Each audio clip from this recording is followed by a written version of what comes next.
Rewa railway station में parking के नए नियम लागू कर दिए गए हैं। नया ठेका दे दिया गया है। रेलवे स्टेशन के कायाकल्प के साथ ही पार्किंग भी हाईटेक और ऑनलाइन सिस्टम से जोड़ दी गई है। अब यहां 1 सेकेंड निर्धारित समय से ज्यादा गाड़ी खड़ी करने पर किराया चुकाना पड़ रहा है।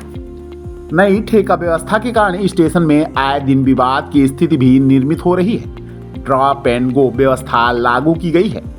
स्टेशन में 5 मिनट में यात्रियों को ड्रॉप कर गाड़ियां बाहर निकलवाना अनिवार्य है। 1 सेकेंड की देरी पर 2 गुना किराया देना पड़ रहा है। वहीं निर्धारित पार्किंग की जगह पर वाहन नहीं पार्क करने पर भी नो पार्किंग एरिया में वाहन खड़ा करने पर 3 गुना तक किराया चुकाना पड़ रहा है। इस नई व्यवस्था ने यात्रियों को स्टेशन छोड़ने वालों की परेशानियों को बढ़ा दिया है।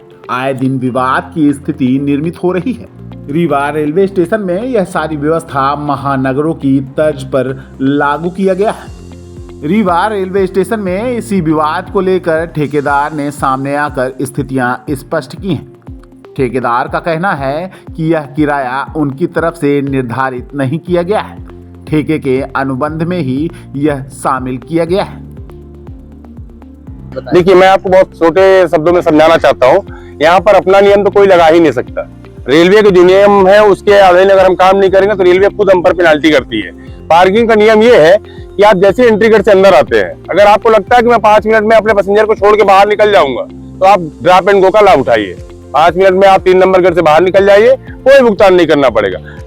अगर आपको लगता है कि मुझे समय ज्यादा लगेगा तो आप नियमित पार्किंग का इस्तेमाल करिए। जहां हम खड़े हैं ये नियमित पार्किंग है, इसका इस्तेमाल करिए। यहाँ पर आपके साथ पेनाल्टी का कोई या जुर्माने का कोई अधिनियम नहीं है। यहाँ पर पीछे लिखे रेट के अनुसार आपसे चार्ज लिया जाएगा। 0 से 4 घंटा 2 पहिया का 10 रुपए प्लस जीएसटी और 4 पहिए का 20 रुपए प्लस जीएसटी। समय बढ़ते जाएगा, चार्ज बढ़ते जाएंगे। लेकिन अगर आप 5 मिनट ज्यादा का समय किसी भी नो पार्किंग एरिया में बिताते हैं तो 2 गुना एवं 3 गुना चार्ज रेलवे नियमानुसार आपसे लिया जाएगा। अगर उसको देने में आपको समस्या होती है तो कृपया आप नियमित पार्किंग का इस्तेमाल करें।